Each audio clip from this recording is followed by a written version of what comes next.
दोस्तों नमस्कार। आपको कोरोना के बारे में कुछ अपडेट देना चाहूँगा।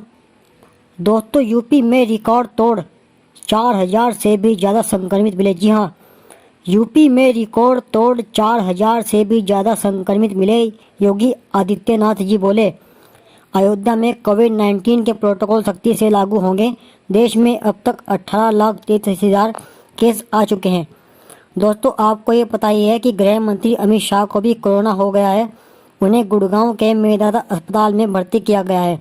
देश में रविवार को 756 मरीजों की मौत हुई। अब तक कुल 38,201 लोग इस बीमारी से जान गंवा चुके हैं। रविवार को सबसे ज़्यादा 9,509 मरीज महाराष्ट्र में, इसके बाद आंध्र प्रदेश में 8,555 और तमिलनाडु में 5,875 संक्रमित मिले हैं। देश में कोरोना मरीजों का आंकड़ा 18,33,922 हो गया है। इनमें 12,10,318 मरीज ठीक हो चुके हैं, जबकि 38,532 लोगों की मौत हो चुकी है। 5,84,634 मरीजों का अभी इलाज चल रहा है। सोमवार को उत्तर प्रदेश में रिकॉर्ड तोड़ 4,441 नए केस बढ़े। इसी के साथ यहाँ संक्रमितों की संख्या अब 97,362 हो गई है। यहाँ 50 मरीजों की मौत भी हो गई है। इस बीच उत्तर प्रदेश के मुख्यमंत्री योगी आदित्यनाथ जी ने 5 अगस्त को अयोध्या में राम जन्मभूमि पूजन के दौरान कोविड-19 के प्रोटोकॉल को सख्ती से लागू करने को कहा है। उन्होंने जनता से अपील भी की है कि वह अयोध्या न पहुंचे। केवल उन्हीं लोगों को भूमि पूजन में शामिल होने की अनुमति है जिन्हें निमंत्रण दिया गया है। दोस्तों रविशंकर प्रसाद ने खुद को आइसोलेट किया। जी हाँ दोस्तों, कानून मंत्री रविशंकर प्रसाद ने खुद को आइसोलेशन में कर लिया है। उन्होंने कहा कि मैं शनिवार को गृह मंत्री अमित शाह से मिला था। अमित शाह की कोरोना रिपोर्ट शनिवार को पॉजिटिव आई थी। उन्हें गुड़गांव के मेदांता अस्पताल में भर्ती किया गया है। दोस्तों पी चिदम्बरम के बेटे कार्तिक कोरोना संक्रमित। जी हाँ दोस्तों, देश में नेताओं और उनके परिवार के सदस्यों का कोरोना पॉजिटिव होने का सिलसिला जारी है। अब कांग्रेस नेता पी चिदम्बरम के बेटे कार्ति चिदम्बरम संक्रमित हो गए हैं। उन्होंने ट्वीट कर होम क्वारंटीन होने की जानकारी दी। कर्नाटक के सीएम बीएस येदियुरप्पा की बेटी और 6 स्टाफ मेंबर्स भी संक्रमित हो गए हैं। येदियुरप्पा ने रविवार को ट्वीट कर खुद के पॉजिटिव होने की जानकारी दी थी। दोस्तों कोरोना के बारे में एक अपडेट और देना चाहूँगा। तमिलनाडु में संक्रमण से ठीक होने वाले मरीजों की संख्या सोमवार को 2 लाख पार हो गई है। पहली बार राज्य में एक दिन में 100 से अधिक लोगों की मौत हुई। पिछले 23 घंटे में राज्य में संक्रमण के 5,609 ताज़ा मामले सामने आए। इसी के साथ संक्रमितों की संख्या अब 2,63,222 हो गई है। यहाँ संक्रमण से 109 लोगों की मौत के बाद मृतकों की कुल संख्या बढ़कर 4,241 हो गई है। सीपीआईएम नेता मोहम्मद सलीम कोरोना पॉजिटिव। जी हाँ, सीपीआईएम नेता मोहम्मद सलीम कोरोना पॉजिटिव पाए गए हैं। उन्होंने ट्वीट करके इसकी जानकारी दी। सलीम अस्पताल में भर्ती हो गए हैं। उन्होंने अपने संपर्क में आने वाले सभी लोगों को कोरोना टेस्ट कराने की अपील की है। पश्चिम बंगाल सरकार ने राज्य में टोटल लॉकडाउन की नई डेट शीट जारी कर दी है। अब 5, 8, 20, 21, 27, 28 और 31 अगस्त को पूरा राज्य बंद रहेगा।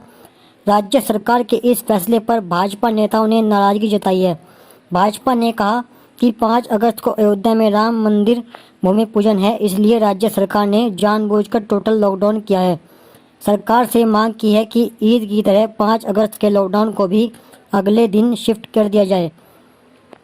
Drugs controller general of India DCGI ने ऑक्सफोर्ड की कोरोना वैक्सीन के भारत में दूसरे और तीसरे फेज के ट्रायल के लिए सीरम इंस्टीट्यूट ऑफ इंडिया को मंजूरी दे दी है। एक सीनियर अफसर ने बताया कि सब्जेक्ट एक्सपर्ट कमेटी SEC ने सभी तरह के आकलन के बाद यह मंजूरी दी। ब्रिटेन में ऑक्सफोर्ड की कोरोना वैक्सीन के 5 जगहों पर चल रहे ट्रायल के पहले फेज में सकारात्मक नतीजे सामने आए हैं। इससे लोगों में एंटीबॉडीज़ में इजाफा देखा गया है। केंद्रीय स्वास्थ्य मंत्रालय ने सोमवार सुबह अपने आंकड़े जारी किए। इसके मुताबिक रविवार को देश में 52,972 मामले सामने आए। वहीं 771 लोगों की मौत हुई। इस तरह देश में अब तक संक्रमितों की संख्या 18,03,696 हो चुकी है। इनमें से 5,79,357 एक्टिव केस हैं। वहीं 11,86,203 स्वस्थ हो चुके हैं। देश में अब तक 38,135 लोगों की मौत हो चुकी है। Indian council of medical research (ICMR) ने सोमवार को बताया कि देश में 2 अगस्त तक 2,02,02,858 कोरोना टेस्ट किए जा चुके हैं। रविवार को एक दिन में रिकॉर्ड 3,81,027 सैंपल की जांच की गई। दोस्तों, 5 राज्यों का हाल भी आपको बता दें। मध्य प्रदेश में सोमवार को 750 नए मरीज मिले हैं, जिसके बाद कुल संक्रमितों का आंकड़ा 34,225 पहुंच गया है। स्वास्थ्य विभाग की ओर से जारी आंकड़े बताते हैं कि प्रदेश में 9,286 एक्टिव मरीज हैं। पिछले 24 घंटे में 14 लोगों ने अपनी जान गंवाई है। राज्य में अब तक 900 लोगों की मौत हो चुकी है। सोमवार को भोपाल में सबसे ज़्यादा 166 नए मरीज मिले। यहाँ 44 लोग डिस्चार्ज होकर घर लौटे हैं। इंदौर में 91, ग्वालियर में 76 और जबलपुर में 64 नए कोरोना मरीज की पुष्टि हुई है। अब चलते हैं दोस्तों राजस्थान की तरफ। राज्य में सोमवार को कोरोना के 565 नए मामले सामने आए। इनमें जयपुर में 94, कोटा में 80, बाड़मेर में 65, अलवर में 64, बूंदी में 60, सीकर में 42, बीकानेर में 38, अजमेर में 34, उदयपुर में 31, नागौर में 31, जैसलमेर में 6 पॉजिटिव मिले। साथ ही जोधपुर में BSF के 17 जवान भी संक्रमित पाए गए। इसके बाद राज्य में कुल पॉजिटिव संख्या 44,975 पहुंच गई। वहीं 9 मरीजों की मौत भी हो गई। इनमें अजमेर में 3, राजसमंद में और जयपुर में 2-2, भरतपुर और नागौर में 1-1 की जान गई। उधर मुख्यमंत्री अशोक गहलोत ने प्रधानमंत्री नरेंद्र मोदी को चिट्ठी लिखकर मांग की है कि कोरोना पर चर्चा के लिए सभी मुख्यमंत्रियों के साथ वीडियो कॉन्फ्रेंस बुलाएं। उन्होंने कहा कि PM ने आखिरी बार 17 जून को मुख्यमंत्रियों से VC की थी। तब से अब तक लॉकडाउन के कारण काफ़ी बदलाव आ चुका है। अब चलते हैं दोस्तों बिहार की तरफ। राज्य में कोरोना को लेकर अच्छी खबर आ रही है। यहाँ पिछले 6 दिन में जांच की संख्या दोगुनी 16,275 से बढ़कर 35,619 हो चुकी है। वहीं मरीजों की संक्रमण दर 14.53% से घटकर 7.75% हो गई है। विशेषज्ञों के मुताबिक संक्रमण दर का गिरना अच्छा संकेत है। अब तक 6,12,412 सैंपल की जांच हो चुकी है। रविवार को राज्य में 19 लोगों की मौत हुई। निजी पैथ लैब 2,800 रुपये में घर में कोरोना जांच के लिए सैंपल लेंगे। स्वास्थ्य विभाग के प्रधान सचिव प्रत्यय अमृत ने बताया कि लैब स्टाफ को सैंपल लेने के लिए PPE किट पहनकर ही जाना होगा। उधर राज्य सरकार ने कोरोना वॉरियर्स यानी स्वास्थ्य कर्मियों को प्रोत्साहन राशि के भुगतान के लिए 252 करोड़ रविवार को जारी कर दिए हैं।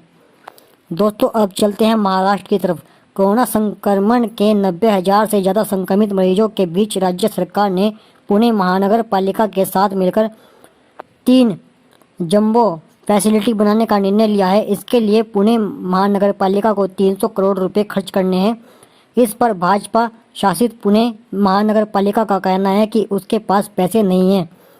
पुणे में कोरोना संक्रमण के लगातार बढ़ते मामलों के कारण मुख्यमंत्री उद्धव ठाकरे गुरुवार को पुणे पहुंचे थे।